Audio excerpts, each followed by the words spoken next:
국내 코로나19 신규 확진자 수가 연일 4자릿수를 기록하면서 누적 확진자 수는 20만 명을 넘어섰습니다.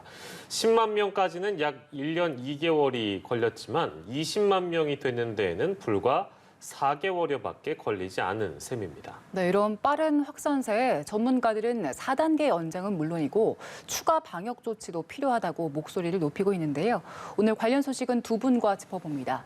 신상엽 감염내과 전문의, 김민아 시사평론가와 함께합니다. 어서 오세요. 네, 안녕하세요. 네, 월요일입니다. 앞서 말씀드린 대로 누적 확진자 수가 20만 명, 그러니까 10만 명에서 20만 명이 되는 기간이 4개월여밖에 되지 않았다는 점에 전문가들이 주목을 하고 있는 것 같습니다. 당분간 확산세가 계속될 거란 전망이 나오는데요. 어떻게 보십니까? 이제 앞으로 이제 확산이 될 건지 통제가 될 건지는 사실 이제 사회적 거리두기 여부와 이제 어느 정도 연관이 있을 수밖에 없고요. 근데 그걸 가장 잘 반영하는 게 이제 이동량의 변화입니다. 이제 이번 주 수요일 정도가 되면 이제 지난주의 이동량이 정말로 어땠는지가 이제 확인이 될 텐데 사실은 그 2주 전까지만 해도 이제 전국적으로 뭐 수도권 막론하고 조금이지만 이동량이 늘고 있었던 그런 상태였거든요. 그래서 이번 주 수요일에 그런 양상과 그리고 내일이나 모레, 그러니까 주말 영향을 받지 않는 확진자 수랑 이렇게 같이 확인을 해야 이제 어느 정도 확인은 될 것 같은데요. 다만 이제 그 과거의 영향을 나타내는 재생산 지수라는 게 있습니다. 이제 확진자 수를 가지고 계산을 하는 건데 그 재생산 지수가 높으면 높을수록 이제 유행이 확산되고 일 아래로 떨어지면 유행이 억제가 되게 되는데 지금 재생산 지수가 이제 한때 4차 유행 그 이제 한창일 때 1.3대를 넘어갔다가 지금은 1.04까지 떨어졌고 수도권은 일 아래로 이미 약간씩 떨어지고 있고 비수도권만 일을 살짝 넘고 있는 양상이라서 지금 전반적인 추세 자체는 사회적 거리두기가 어느 정도는 작동하면서 그 확산을 막고 있는 정도까지는 이제 되고 있다라고 이제 판단이 되고 있고요. 한 가지 또 다행인 거는 이제 예방 접종의 이제 속도가 이제 최근 들어서 좀 빨라지면서 그런 예방 접종을 한 사람들이 이제 그 지역 사회 유행의 역학적 고리를 하나하나 끊게 될 거기 때문에 그런 예방 접종의 효과도 좀 같이 더해진다 그러면 추후에는 좀 더 이제 유행을 통제하기가 좀 용이해질 수 있겠습니다. 네, 그래도 교수님께서는 거리두기는 어느 정도는 작동을 하고 있다 이렇게 진단해 주셨습니다. 최근 수도권과 비수도권의 환자 추이를 좀 살펴볼 텐데요. 일단 수도권 환자는 전주보다 약 6.4명 감소했고요. 비수도권의 환자는 전주보다 47.4명 정도 증가한 걸 볼 수가 있었습니다. 미미하게 감소를 했고 크게 늘었습니다. 일단 이 추이는 저희가 어떻게 해석해 볼 수 있을까요? 일단 지금 수도권 같은 경우는 이제 비수도권과 유행의 양상이 좀 다릅니다. 지금 수도권 같은 경우에 이제 주된 유행의 전파는 지인이나 가족 중심의 이제 전파가 이루어지고 있기 때문에 지금의 사적 모임 금지를 골자로 하는 사회적 거리두기가 어느 정도 이제 효과를 거둘 가능성이 이제 높고요. 상대적으로 뭐 이제 대규모의 뭐 집합 금지 이런 부분들이 작동할 가능성이 좀 낮은데 지금 비수도권 같은 경우는 지금 사실 뭐 그 접종자가 굉장히 많거든요. 수도권에 비해서. 그럼에도 불구하고 저렇게 확진자가 늘어난다라는 거는 수도권에 비해서 경각심이 많이 떨어져 있었던 부분들이 일단 있는 것 같고요. 그리고 지역 그 비수도권 같은 경우는 방역의 역량이 수도권보다 좀 떨어집니다. 그래서 지금 비수도권 같은 경우는 지역사회 소리 없는 전파보다는 뭔가 조금 다중이용시설 매개로 한 집단 감염이 이제 유행을 어느 정도 주도를 하고 있거든요. 그래서 그 방역의 역량이 떨어지다 보니까 이런 부분들에 대해서 제대로 대처를 하지 못하는 그런 부분들이 생기고 있는 것 같고 결국 이 비수도권 같은 경우는 계속 이렇게 유행이 확산 추세를 벌어진다 그러면 계속 이제 확진자가 나오고 있는 그런 고위험 시설 중심으로는 방역의 역량이 충분히 그 영향을 끼치지 못하는 상황이라면 어쩔 수 없이 집합 금지를 해야 되는 그럼 좀 그 방역의 판단이 좀 달라지고 있는 그런 양상입니다. 수도권과 비수도권. 그 추가적인 방역 조치가 필요하다는 의견들이 적지 않게 나오고 있는데 어떤 의견이신지요? 그래서 수도권 같은 경우는 사실 지역사회 소리 없는 전파 말 그대로 무증상자들을 젊은 사람들 중심이기 때문에 다중이용 시설을 막는 게 그렇게 효율적이지는 않습니다. 그래서 가능하면 그 사적 모임 자체를 모임을 예방할 수 있는 그런 방향으로 가야 될 것 같고요. 근데 지금 상대적으로 비수도권 같은 경우는 다중이용 시설 중심의 유행들이 계속 나타나고 있기 때문에 그리고 3단계로 사실 수도권보다 낮은 단계를 유지하고 있는 견지가 있기 때문에 비수도권 같은 경우는 이렇게 유행의 통제가 잘 되지 않는 경우에 있어서는 주된 그 집단 감염이 나타나는 그런 시설 위주의 좀 집합 금지나 아니면 좀 적극적인 그런 대처들을 좀 해야 될 것 같습니다. 예, 알겠습니다.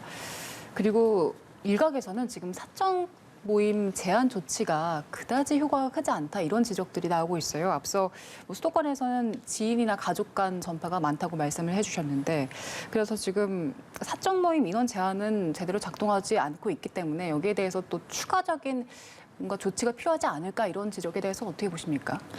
일단 뭐 사적 모임 이 금지 집합 금지 조치가 뭐 아무런 지금 뭐 영향력을 발휘하고 있지 않다 이제 그런 상황은 아닌 것 같고요. 왜냐하면 어쨌든 밤에는 이제 좀 이 모임이나 이동이 어느 정도 이제 많이 어려워진 상황이기 때문에 과거처럼 식당이나 이제 술집에 10시 딱 영업 종료하면 사람들이 한꺼번에 나와서 거리가 붐빈다든지 이런 상황은 분명히 아닙니다. 그리고 이 개인 간 접촉 감염 사례가 이제 좀 늘어나고 있는 것도 전체적인 이제 확진자 수가 좀 감소하는 국면에서 그랬으면은 상관은 없는데 지금 이제 계속 늘어난 상황이 유지되고 있는 상황에서 좀 늘어난 부분이 이제 걱정스러운 부분이 있는 것이지만 사실 이 감염의 양상이라는 것은 좀 더 종합적으로 왜 이렇게 되는지는 추가로 판단해 봐야 될 영역이라고 보거든요. 그래서 이제 종합적인 판단이 필요한데 다만 이제 우려되는 점이 없는 건 아닙니다. 왜냐하면 지금 이 주로 수도권에서 저녁 때 이제 많은 사람들이 모이는 것이 불가능하게 되다 보니까 그러면 그냥 낮에 모이는 게 어떠냐 이렇게 얘기를 해서 낮에 이제 모임들이 많이 늘어나고 있다 이런 얘기가 한쪽에서 나오는 경우도 있고요. 그리고 뭐 꼭 이렇게 이 밖에 있는 어떤 가게라든지 뭐 식당이라든지 이런 데 모이지 않더라도 개인적인 공간이라든가 이런 데서 또 모임을 하는 그런 경우도 없는 건 아니거든요. 그래서 그런 것들이 있는 것 또한 사실이기 때문에 우리가 이제 그 사적 모임에 이제 어떤 제한이나 이런 것들을 특히 저녁 때에 좀 제한을 했다고 해서 낮에는 마음대로 뭐 해도 된다 이런 건 지금 아니지 않습니까? 네네. 그래서 전반적으로 좀 이동을 줄이고 모임 자체를 줄이자라고 하는 게 어떤 지금 조치의 취지다라는 거를 분명하게 우리가 이해할 필요가 있겠고요. 만약에 이러한 사적 모임 금지 조치가 정말로 이제 좀 유명무실화되고 뭔가 위반 사례가 굉장히 많아진다라고 하면 불가피하게 뭐 예를 들면 낮 시간대에도 일정 정도 모임을 이제 좀 안 되게 한다거나 그런 조치가 필요할 수도 있겠지만 지금은 그렇게까지는 이제 아닌 상황으로 보입니다. 다음은 풍선 효과 얘기를 저희가 해볼 텐데 이거는 뭐 매주 저희가 다루고 있습니다만 어딘가를 그 단계 조정해서 상향 조정을 하면 그 인근 지역으로 또 몰리는 그런 효과를 일컫죠. 지금 강릉과 양양이 4단계까지 올렸는데 결국에는 또 그 인접하는 고성과 동해가 붐빈다고 합니다. 이거 막을 방안이 필요해 보이는데 어떤 의견 주시겠어요?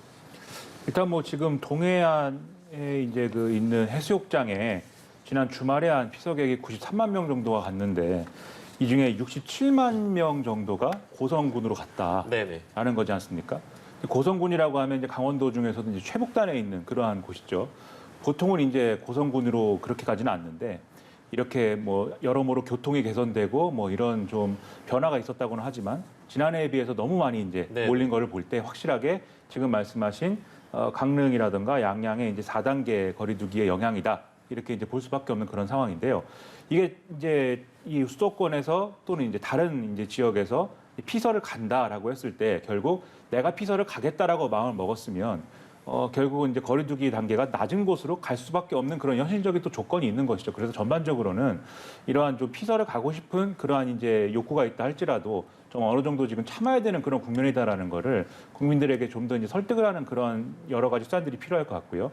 그리고 방역 대책의 측면에서 보면은 결국 이게 가까이 있습니다. 강원, 양양 뭐 이렇게 동해안에 걸쳐져 있는 이런 시도들이 뭐 고성 결국 이제 가까운 곳에 있기 때문에 사실 양양이나 뭐 강릉 이런 데서 거리두기를 올린다고 할지라도 그 북쪽으로 더 올라가서 어쨌든 접근할 수 있는 데가 있으니까 가는 거거든요.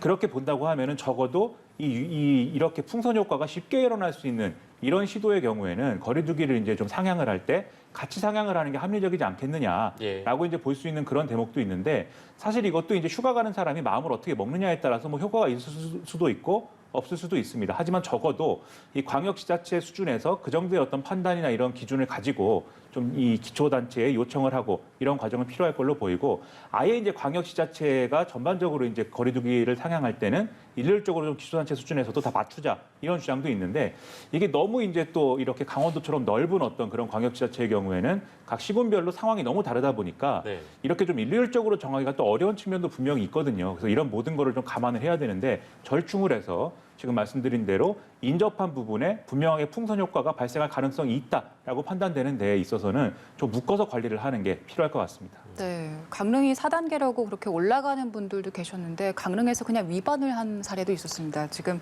강릉의 한 호텔에서 풀파티를 강행했는데 여기가 취소하겠다고 신고를 했다가 이걸 몰래 하다가 적발이 됐습니다. 지금 이런 경우에는 방역당국이나 지자체가 어떻게 대응을 합니까? 일단 이 경우에는 풀파티라는 게 뭐 풀이 있는 데서 이제 파티를 하는 형태인 거죠. 그래서 뭐 여기 풀이 옆에 있고 사람들이 수영복을 착용을 하고 거기서 뭐 이렇게 술과 음식을 먹고 이런 형태이기 때문에 방역의 기준으로 보면은 상당히 위험한 어떤 형태의 그러한 이제 파티를 이제 하고 있는 것입니다. 애초에 이 업체 같은 경우에는 이제 숙박업체인데 좀 공개적으로 이러한 풀파티를 개최할 것이다. 이런 것들을 홍보를 해서 이런 홍보를 이제 하는 것들을 보고 지자체에서 단속을 나간 거거든요. 그래서 단속을 가서 이러한 행사는 주최를 하면 안 된다라고 해서 금지 명령을 내렸습니다. 그러면 이제 금지 명령을 내렸기 때문에 거기에 대해서 그러면 이 행사를 취소하겠다라고 업체가 답을 한 거거든요. 여기까지는 지자체가 사전적으로 이제 여러 가지 정보를 수집을 해서 단속을 적극적으로 한 거고 그 단속에 따라서 안 하겠다고 했으니까 여기에서 끝났으면 사실은 어떤 모범적인 사례가 될 수 있는 그런 그림이죠. 근데 그게 아니고 이제 이 숙박업체에서는 그냥 이제 강행을 해버린 것이기 때문에 결국은 방역 수칙을 위반하게 된 것이고 그것도 아주 이제 좀 악질적인 형태의 그런 상황이 이제 돼버린 겁니다. 이런 상황이 됐기 때문에 결국 이제 이 지자체에서는 이 업체에 대해서는 영업정지 명령을 내렸고 그래서 영업을 못하게 된 상황인데 이렇게 숨어서 한다든지 이렇게 취소한다고 얘기를 해놓고도 그냥 강행한다든지 이런 것들은 정말 작정하고 뭐 방역수칙을 어기는 것이기 때문에 그냥 단속만으로 뭐 다 이걸 막을 수는 없는 상황이거든요. 결국은 이용자들도 그렇고 이러한 이제 사업자들도 그렇고 좀 경각심을 더 높이는 그러한 어떤 계기를 따로 마련하지 않으면 이런 상황들은 또 벌어질 수 있기 때문에 이러한 상황들을 좀 어떤 뭐 일벌백계 한다든지 이런 것들이 상당히 필요해 보이고 또 사전적인 어떤 단속을 통해서도 이런 사례를 들어서 좀 이렇게 영업정지가 될 수 있으니까 좀 하지 말아달라라고 또 적극적으로 계도를 하는 이런 것들이 좀 필요할 것 같습니다. 예, 그 방역 수칙을 잘 지키는 대부분의 국민들이 놀 줄 몰라서 안 노는 게 아닌데 이런 소식들은 참 한숨만 나옵니다. 마지막 질문이 될 것 같은데요. 저희 브리핑에 잠깐 언급이 됐습니다만 상반기에 미접종한 60세에서 74세 사전 예약 진행이 되는데, 그러니까 애초에 그 전 국민이 그 1차 접종 마무리하는 9월 이후에 기회를 부여하겠다고 했다가 지금 계획을 변경했습니다. 이 같은 조치는 어떻게 평가하세요? 예방접종에 이제 크게 두 가지 목표가 있습니다. 1차적인 목표는 이제 중증 환자나 사망자를 줄이고 또 사회 필수적인 그런 기능들이 유지되게 할 수 있는 그런 피해를 최소화하는 부분이고요. 2차적인 목표가 궁극적으로 전 국민 예방접종을 통해서 그 코로나19의 집단 면역을 형성해서 코로나 이전의 일상으로 돌아가겠다 이런 게 이제 두 가지 목표가 있는데요. 지금 보면 그 백신 접종 이전에 또 80대 같은 경우는 20%, 70대는 5%, 60대만 돼도 1%가 코로나19로 사망을 하셨습니다. 근데 지금 접종을 진행하면서 보니까 이 접종하신 어르신들은 대부분 중증이나 사망으로 가지 않는데 접종을 안 하신 분들은 계속 이 사망률이 계속 나오고 있는 거거든요. 그럼 궁극적으로 지금 생명보다 사실 더 귀중한 건 없기 때문에 중간에 예방접종의 그런 스케줄이 좀 혼선이 있더라도 이런 부분을 좀 보호해야 되는 그런 상황들이 벌어진 것 같고요. 그래서 어르신들은 사실 이게 너무 위험하기 때문에 중간에라도 이제 가능하시면 접종을 빨리 진행하시는 게 좀 옳다고 생각을 합니다. 최악의 상황이 나오지 않게끔 당국에서 많은 배려를 하고 있는 것 같습니다. 오늘 코로나19 상황 여기까지만 짚도록 하겠습니다. 김민하 평론가께서는 이어지는 시간 또 함께해 주실 거고요. 신상엽 감염내과 전문의께서는 여기서 인사를 좀 드리도록 하겠습니다. 고생하셨습니다. 네, 고맙습니다.